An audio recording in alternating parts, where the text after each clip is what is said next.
My brother and my sister, pray. No matter what's happening in your life, pray.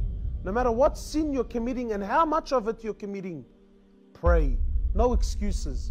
Sister tells me, brother, I don't wear hijab. I tell you, pray. She tells me, look, my dress code is not the best. I tell you, pray. Brother, I drink alcohol. Pray. Brother tells me, I sell drugs. Pray. I take drugs. Pray. I have a girlfriend and I'm sleeping with her. I tell you, pray. No matter what's happening in your life, pray.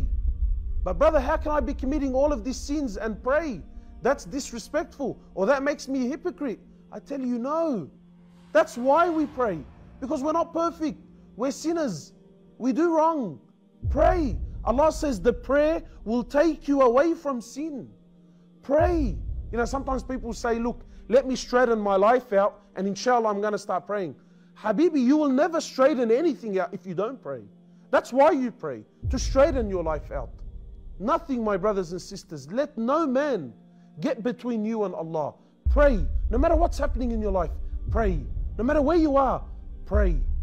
Sometimes people come to you and tell you, brother or sister, you're a hypocrite. Sister, you don't wear the hijab and you pray. Tell a sister, thank you very much. I'm a hypocrite. May Allah subhanahu wa ta'ala reward you. But my prayer is between me and Allah.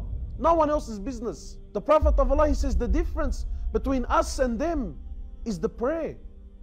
The very first question on the day of resurrection that you're going to be asked is about the prayer. If you pass, then everything after that's going to be easy. But if you fail that, then everything after that is just going to get worse. So pray. Pray, my brothers, you will earn Allah's love. Pray and you will earn His mercy and His forgiveness. Imagine your friend is Allah.